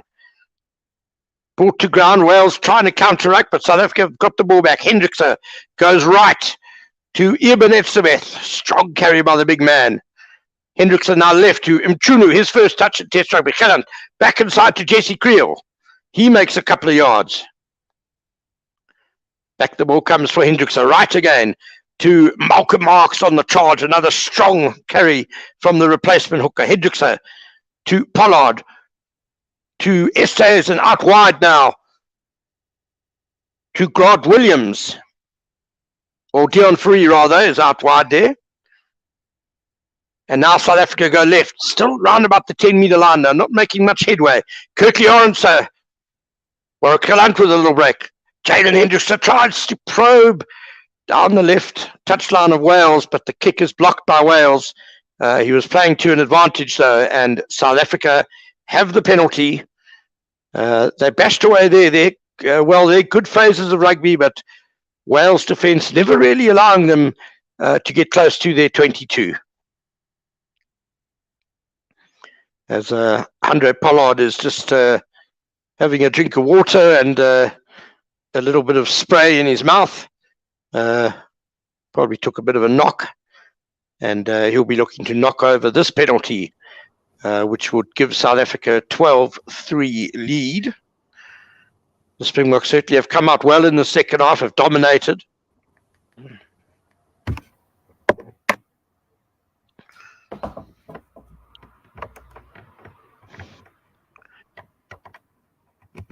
So it looks like a bit of an extended water break at the moment for the players, as the veteran Alan Wynne-Jones is coming onto the field and is immediately having a in-depth conversation with referee Angus Gardner, and he is taking over the captaincy, I'd say, because Dan Bigger is off the field, replaced at fly half by Gareth Anscombe, the New Zealand-born player. Oh, hello. Yeah, you're back, Otto. Sorry about that. No worries. Andre Pollard is just lining up his fifth penalty kick at goal. If he does succeed, it will be his fourth successful kick at goal. 9-3 South Africa lead in the 55th minute. And this would give them a very handy 9-point lead, which would mean Wales would have to score more than once in order to overtake them. Yes, indeed. So it's a battle of attrition, and the bomb squad seems to be working for South Africa. Yeah, they've certainly come out with a lot of intensity in the second half. Wales are defending stoutly, I must say. But the flow of penalties is probably going to be a bit of a worry for them. Hollard, it's not the best strike, and he's actually hacked it wide of the left-hand upright. That was a really bad strike by Andre Pollard. Yeah, very surprising there as play continues. South Africa have a ruck just inside the Welsh half here. Jaden Hendrickson sending up the box kick once again from the middle of the field. It's going to come down about 16 meters in from the near side touchline, collected by the Springboks. Jaden Hendrickson sends it to the far side to Pollard, to the number 15 for South Africa, Peter Steph du Toit, making a run down the right-hand side into the hands of Kirkley Orange, who's brought down about 9 meters away from the Welsh try line, 3 or 4 meters from the far side, and it's a penalty to South Africa. And this time, Angus Gardner, the referee, is reaching into his pocket. There was a team warning for Wales in the first half, and this time it results in a yellow card. It's cynical play. It's hands on the ground, playing the ball on the ground, and some more explanations there by Angus Gardner to the remonstrating Welsh players. But that is the end of that. 9 points to 3. 57 minutes gone in the match here. And Pollard, with that 6-point lead, the South African sends the ball over the far side touchline for a 5-meter line out to South Africa, to the Springboks. So let's see what the infringement was here. Yeah, this is where things started to go wrong for Wales in the first test at Loftus Versfeld. In the second half, their discipline just letting them down. At one stage, they only had 12 men on the field due to yellow cards at Loftus Versfeld, and their first yellow card of the game now, so they're going to have to tidy up their act quickly. That's a driving maul by the Springboks. Marvin Ori gets the ball from Malcolm Marks. Now the maul goes down, but the referee says that was South Africa that collapsed it. And as Damian Willemse tries to run around the Welsh defense, tries to throw the ball out to Apelele Fasi on the left wing. And that was forward, I think. 57 minutes gone, 9 points to 3, South Africa lead. And it's coming back for the advantage of another penalty to South Africa on the 5-meter line. And it's pretty much in the middle of the field. I really like the selection of this team. People had some comments, and yes, Captain Pollard says we will go for poles. It's about 5 or 6 meters to the far side of the upright, of the right-hand upright, inside the Welsh 22, where the Springboks have a penalty. Apelele Fasi just waiting for that pass from Warwick Galant that never came, and when it came, it was forward. So back for the advantage as Andre Pollard now lines up this kick to take the lead out to 12 points. So 58 minutes, 12 points to 3, South Africa lead. Yeah, well, you mentioned selection, Otto. It was a big gamble by Springbok coach Jacques Nienaber to make 19 changes to his team. But so far, it looks like it's going to pay off. Yeah, and if you look at it, as we see Alan Wynne-Jones leaving the field, number 19.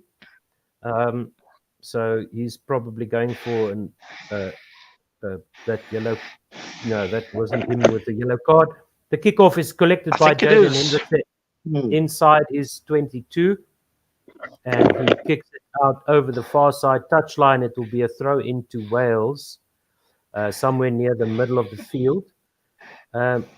So a lot of debutants on the bench, but only 2 in the starting lineup. And Evan Roos and Kurtley Arendse having amazing seasons. As now we see another debutant onto the field. Number 19 is Ruan Nortje. He's taking the place of Marvin Ori and getting some congratulations there. So the line out for Wales, just inside the Springbok 10-meter line, but it's a short line out taken by Wales. And the ball goes skew to the man catching just outside the 5-meter line. Wales trying some tricky tricks there and not paying off. And it's still 12 to the Springboks, 3 to Wales. And 60 minutes gone, 20 minutes to go. So South Africa breaking up their second row combination of Marvin Ori and Eben Etzebeth, both of whom went to Tygerberg High School in the Cape. So Ruan Nortje, he's from up north in Gauteng. He'll join Etzebeth on the field now. So it's a scrum for the skew throw. And play-by-play is Ken Borland. So 12-3 South Africa lead heading into the final 20 minutes of this second test. And of course, if this massively changed South African side can hold on to this lead and win this game, then they would have clinched the series as well. As Intutuko Mchunu, Mchunu goes down for his first scrum in Test rugby. Jaden Hendrikse fields 15 meters in from the touchline. It's a good shove by the Springboks. The ball comes out a bit untimely for Hendrikse, but he gets it away to Pollard. And now Warwick Galant is in the line. Good run out wide to Fassi, who kicks ahead over the halfway line. It's deep. It's probably going to go touch and goal. And in fact, it goes all the way over the dead ball line as well. So Apelele Fassi just got a little bit too much of a boot onto that one. And the referee is still playing advantage, thank goodness, for the Springboks. So they have a penalty inside. I think it was for that scrum. I'm not sure. We'll check in a moment. But yes, well done, Nokutulu Ntunu. Good to see him. Yeah, his being first rewarded scrum, for and what a fantastic start to your Test career. First start, and you win a penalty that I don't think Wales could even complain about. Such was the Springboks' dominance there, as the ball is kicked down by Andre Esterhuizen with his left boot down inside the Wales 22 on the right-hand touchline as South Africa are playing. So they'll have a line out there. Wales have now conceded 11 penalties to South Africa's 7, and they're starting to get on the wrong side of the referee again. Yep. Line out. Malcolm Marx has thrown into Eben Smith, and the Springboks have set them all. Wales are contesting well, though, and sideways go the Springboks, but now they get a little split off. It is making some yards, but referee Angus Gardner has ruled that they have obstructed and has given the penalty to Wales.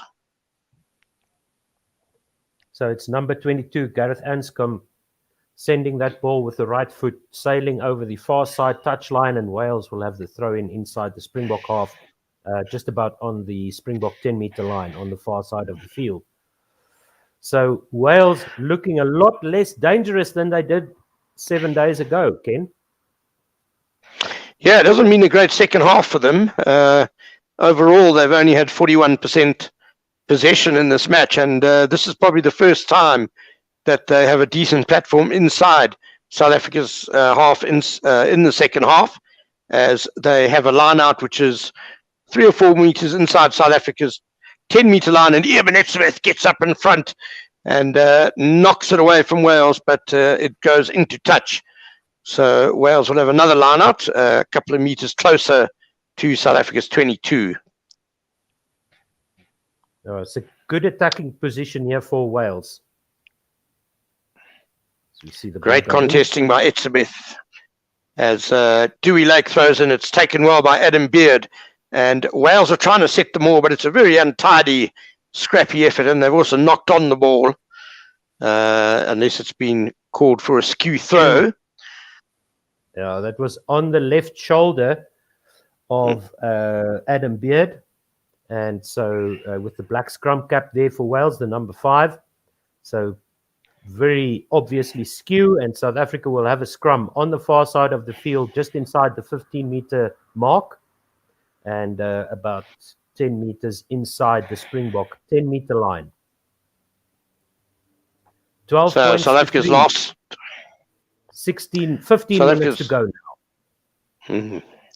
South Africa's last scrum was a very powerful effort that earned them a penalty.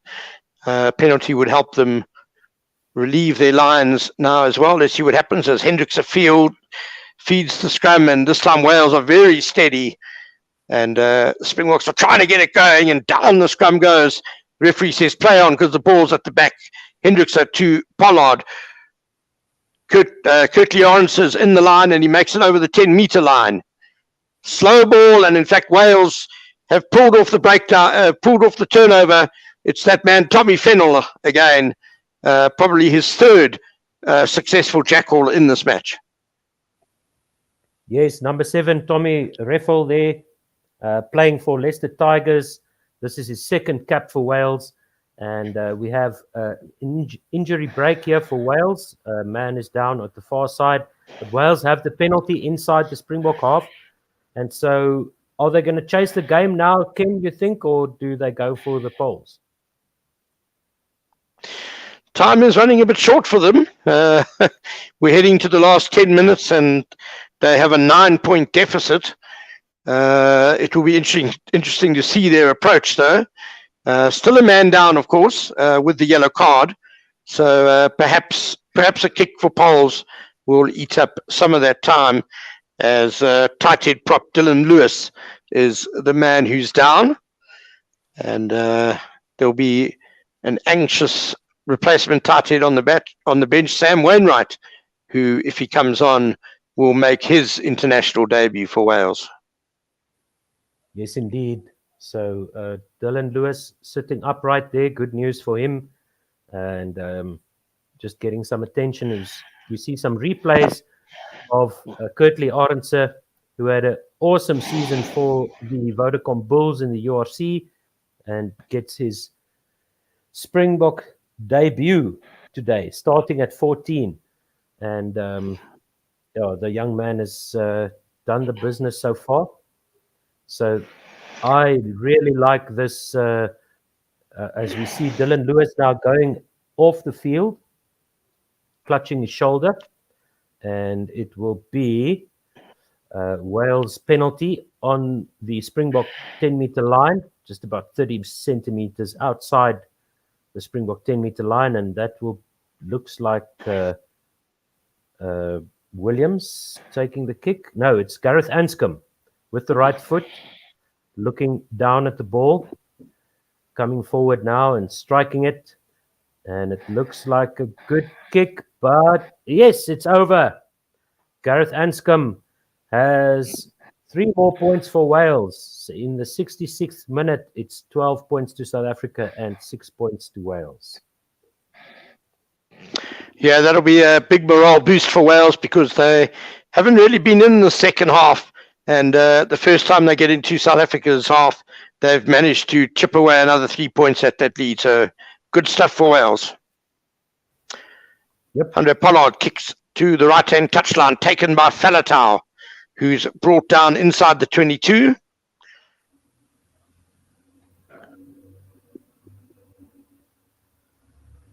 Thomas Williams just waiting for the ball to come back. And the Springboks, in their efforts to counter-ruck, have infringed. And Angus Gardner is just penalising Eben Etzebeth, who's just having a polite word to the referee, wanting some clarity on what he did wrong. And Gareth Anscombe will be able to clear the Welsh lines from just inside his 22. He strikes the ball now with his right foot, and the ball will cross the touch line just inside the Springbok half for a Welsh line out. 13 minutes to go, 12 points to 6, South Africa lead. And now we see Damian Willems running onto the field. The hero of Loftus is on the field, and Alan Wynne-Jones is also back on the field for Wales after his yellow card. So 15 versus 15, just 6 points in it with 13 minutes to go in Bloemfontein. Willems is replacing Apaleli Fassi. Yeah, it's a pity for Fassi because we know what he can do out wide. Never got the ball, really.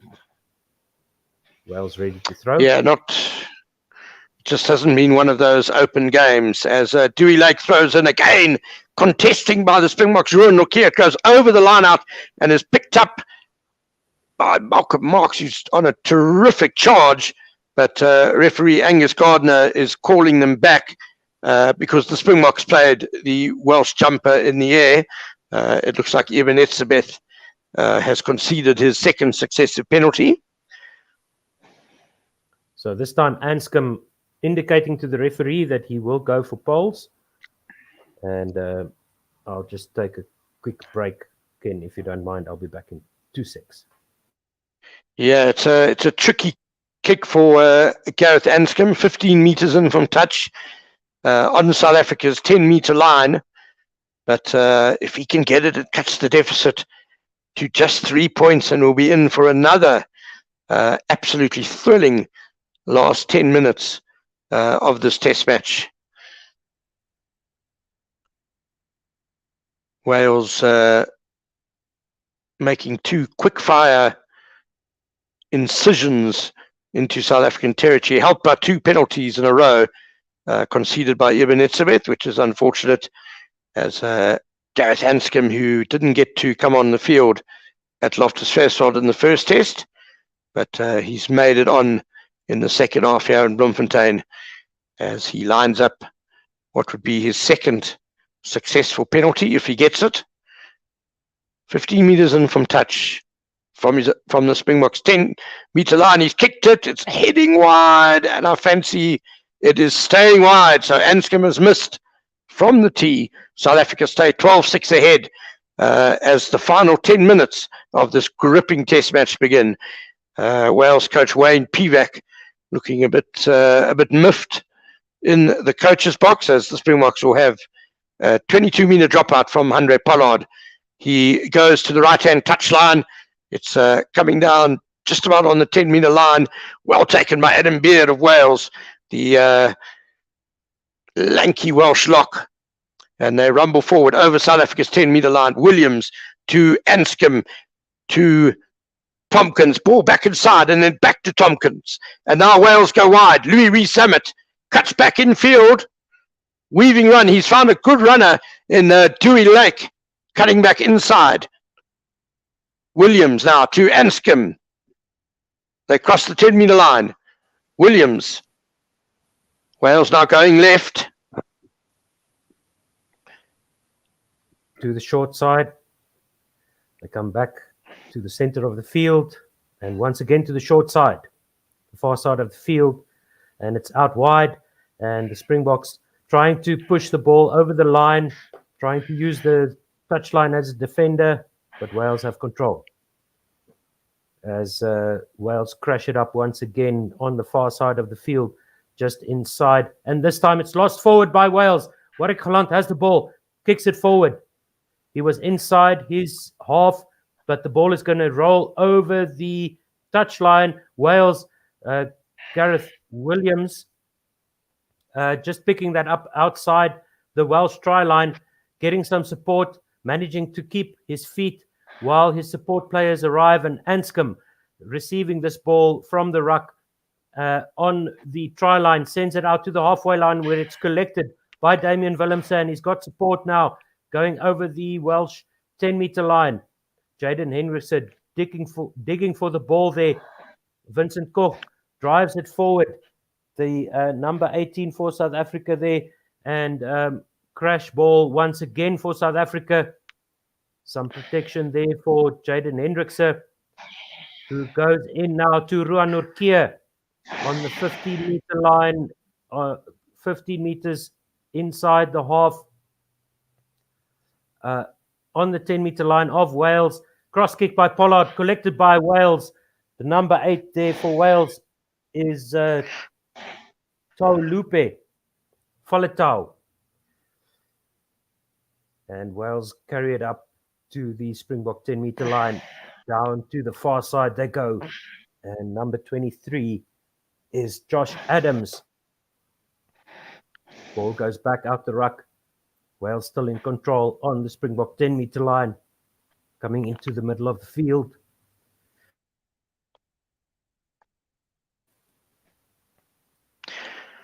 And now it's Rees-Summit sending the ball through the air. And at the back, Damian Willemse picks it up inside the Springbok 22-meter line, sends the ball out to the near side touchline. Relieving kick there for the Springboks. Very dangerous open space there, exploited by Wales. And it's 6.5 minutes to go. 12 points to South Africa, 6 points to Wales. A try could break open this game, Ken. Absolutely, and the Springboks had to defend there. Wales attacking from all sides at times there, but good defence by the Springboks. They've managed to repel Wales, but there's no time for complacency now for the Springboks. They've got lots to do to close out this win, as Grant Williams will come on at scrum half for his debut, replacing his fellow Sharks halfback Jaden Hendrickson. Just a bit surprised that Andre Pollard elected to cross kick there. It wasn't on advantage, and he rather miscued it horribly under pressure from Adam Beard. And we now see the reason why he miskicked. He's suffered a bit of a leg injury and has left the field, Andre Pollard. So big concerns for South Africa. I think Williams is probably replacing Pollard rather than Hendrickson. But Hendrickson's still on the field. I imagine Damian Willemse will shift to fly half, as Wales have a line out midway between South Africa's 22 and 10-meter line. They throw it over the top, and it's going to be a scrum to South Africa for a knock-on. That's disappointing for Wales. Good attacking platform. Relief for the Springboks. Yes, indeed. Free ticket out of jail provided by Wales there as the ball just went over the top of Tau Lupe Faletau, and he just got some fingertips to it. So the scrum is set inside the Springboks 10-meter line, about 20, 25 meters from the near side touchline. Referee breaking up the scrum, explaining to the new props what he wants. 5 minutes to go, 12 points to 6, South Africa lead. And this scrum put in for South Africa will be critical for them to get out of their half and make sure that Wales don't have a chance to steal a victory here in Bloemfontein, as Jaden Hendrikse on the near side of the scrum feeds it under the feet of the locks. And South Africa try and get forward, but they are penalized for a scrum infringement, as Ntutuku Mchunu is penalized for walking around before going forward, illegal scrummaging, and Gareth Anscombe not going for the 3 points. He's going to take the penalty kick from just outside, 20 meters or so outside the 22 of the Springboks, sends it over the near side touchline, and it will be Wales playing from left to right, who will have a 5-meter line out from the Springbok line. So Mchunu there, very powerful man and great talent for South Africa, just walking around the contact instead of driving straight. So penalized there. Yeah, by the end he was facing the opposite touchline, so there can't be any complaints about that penalty. Beer takes the line out, and the maul is sacked by South Africa. No indication here from the referee yet, as South Africans swarm in. Yes, there is a penalty advantage for Wales for sacking the maul, I would guess. And they pick and go once again, 5 meters out from the South African try line, 15 meters in from the near side touch line. And now Wales pick and go once again, as they have control at the back of this maul, of this ruck rather. It is Wales just pounding away at the Springboks 5-meter line. The Springboks gaining some meters in defense. Dion Fourie going in there with the tackle. And now Wales have crossed the 5-meter line. They are 2 meters from the posts. The ball goes out to the back line. It goes wide out to the left-hand side. And it's number 23 for Wales. It is Josh Adams who crosses the line and puts the ball down over the try line for Wales. And they have 12 points to, they have 11 points now to South Africa's 12. And there's 2 minutes and 20 seconds to go in this match. It's going to be a tough conversion for Gareth Anscombe, but very well done by Wales there. They weren't making yards against some very stout Springbok defence by the forward, so they went wide. And Josh Adams is really such a lethal finisher.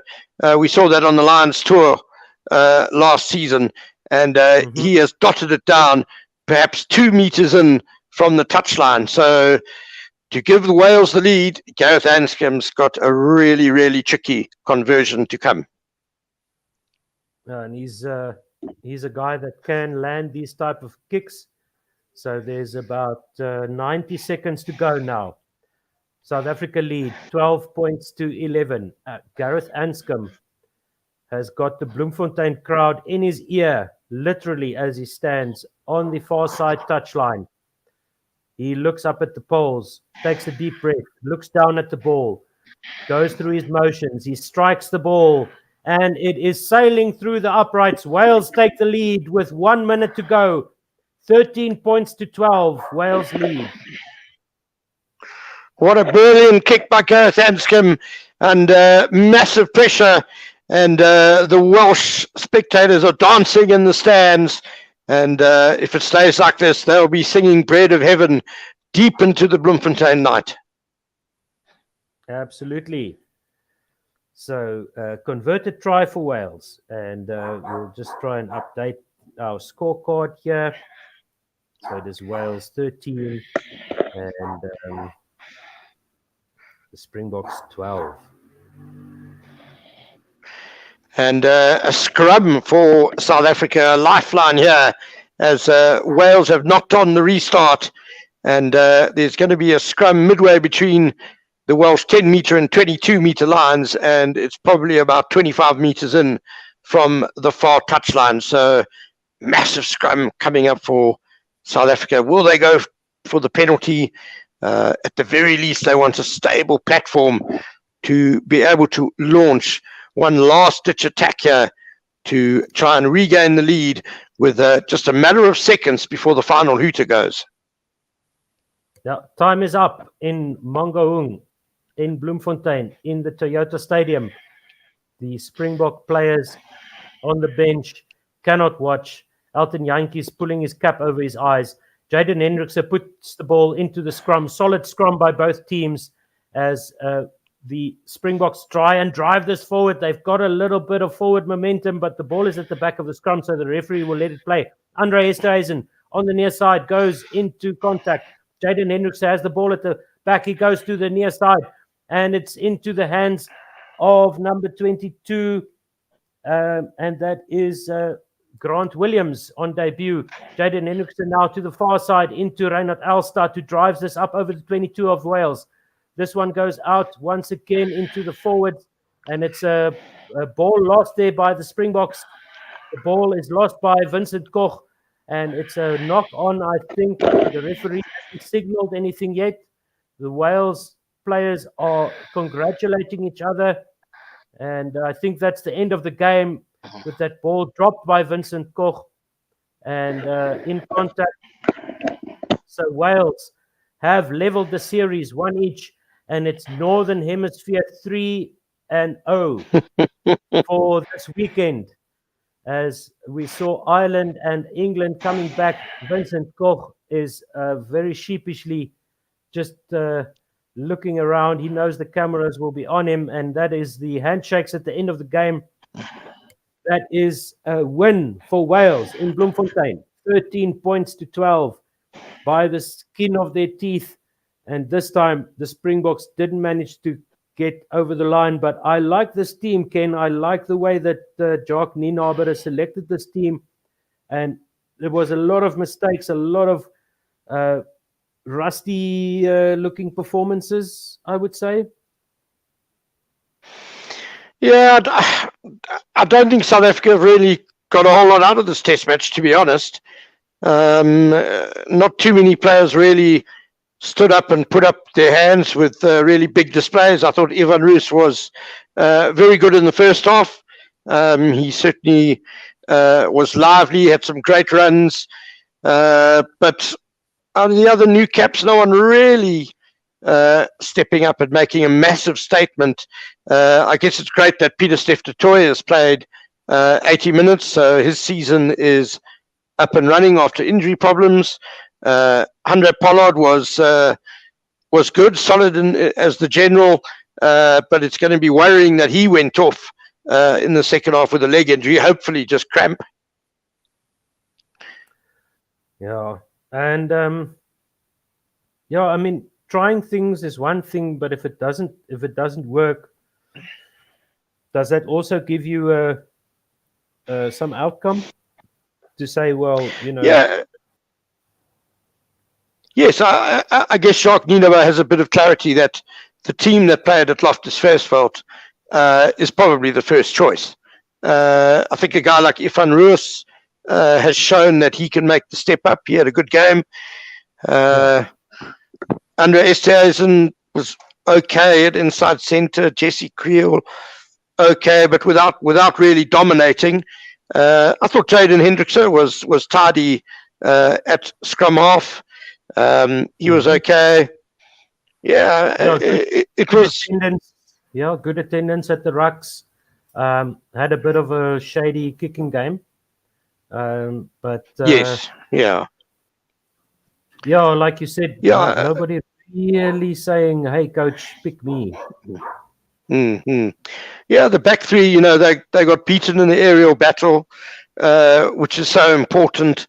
So, the back three that played in the first test is probably going to be the go-to combination for Jacques Nienaber now.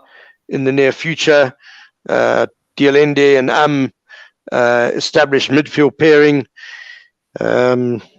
Yes, I can't see too many of the guys who played today perhaps making it for the decider in Cape Town next weekend.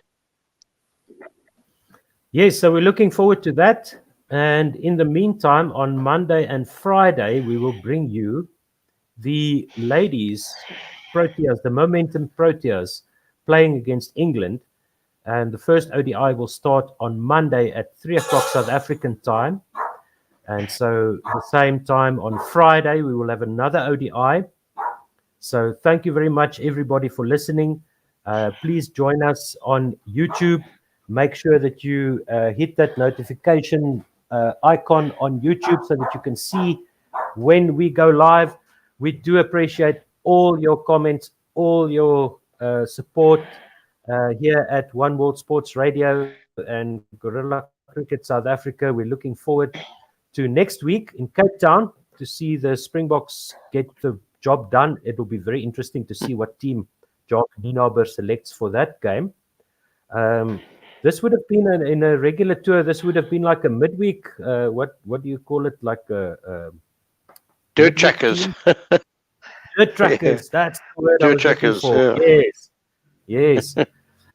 Yeah. So they lost, and not much for Jock Nienaber to consider. So you can put those players back into the closet and say, go back and work some more. Ivan Roos, you mentioned, I agree with that. I think he's going to be knocking on the door. Jaden Hendricks, I think, is another one that could be in the mix there. And it was a funny test match. It wasn't very nice to follow and to watch and to listen to because it was a typical test match. But thank you very much for doing so anyway. Final thoughts from you, Ken. Yeah, a great pity for the Springboks letting it slip at the end there, losing by 1 point. Credit to Wales. Look, they hung in there. In the third quarter, it really looked like South Africa were going to run away with the game. So dominant were they. And then just a few penalties conceded by the Springboks just gave Wales the territory and possession they needed to kick a couple of penalties. And then an unfortunate scrum penalty at the death, giving them territory and enabling them to set up the match-winning try. And a brilliant touchline conversion, it must be said, by Gareth Anscombe to snatch the win. There you go. At Ken Borland. Follow him on Twitter. He's a real journalist. I'm just a fan. So thank you very much, everybody, once again. And we will catch you on Monday for the cricket, Friday for the cricket, and then back again on Saturday for the final test in Cape Town. Go Bokke, please. Bye, everybody. Thank you, Otto. Goodbye. Bye-bye.